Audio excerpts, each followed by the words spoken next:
Les 5 femmes sages, elles n'ont pas regardé à quelqu'un, elles n'ont pas regardé aux folles, elles n'ont pas triché.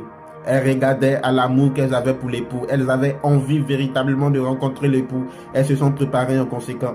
Tu dois pendant cette année te préparer conséquemment pour pouvoir rencontrer le Christ, pour pouvoir rencontrer l'époux, pour pouvoir rencontrer le Seigneur. Tu n'es pas obligé de connaître la date.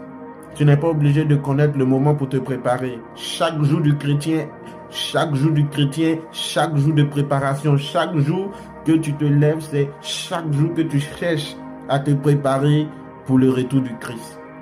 Le chrétien doit être comme ces femmes sages. Chaque jour, prendre assez d'huile, met assez d'huile dans sa lampe. Il y a des personnes qui vont faire des alliances, qui vont faire des offrandes, qui vont renouveler les alliances pour l'année 2026.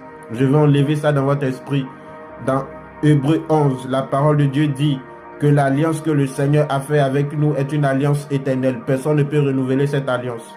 Nous honorons cette alliance. Nous respectons cette alliance. Nous entretenons cette alliance, mais nous n'avons pas la faculté de la renouveler. Si quelqu'un pense qu'à cause de son argent, à cause de sa dîme, de son offrande, il renouvelle une alliance avec le Seigneur, c'est faux. C'est dans l'Ancien Testament, c'était avant. Et la parole de Dieu nous dit dans Hébreux que tous ces sacrifices n'ont rien pu faire pour l'expiation d'un péché. C'est seulement l'alliance sur la croix qui m'a dépouillé de tout péché. Cette année, tu dois chercher à connaître véritablement le Seigneur.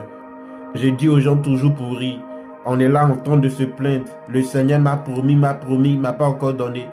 Mais est-ce que toi, tu tiens aussi à tes promesses à Dieu? Tu as décidé de tout abandonner pour suivre Jésus. Est-ce que tu as tenu à cette promesse? Tu as décidé de renoncer à l'adultère, à l'impudicité pour suivre Jésus.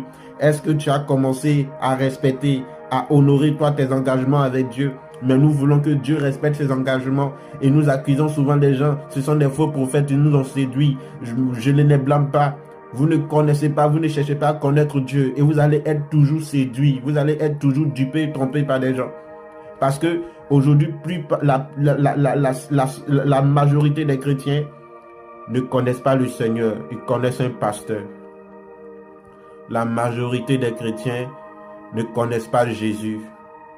Ils connaissent un prophète. La majorité des chrétiens, ils ne connaissent pas le Seigneur, mais ils connaissent une doctrine. La majorité des chrétiens ne connaissent pas le Seigneur, mais ils connaissent une communauté, ils connaissent l'argent, ils connaissent une bénédiction, ils connaissent une onction, ils connaissent une grâce. Non, le chrétien, c'est celui qui a une relation personnelle avec le Seigneur. Le chrétien, c'est celui qui a une relation personnelle avec le Christ. Il dit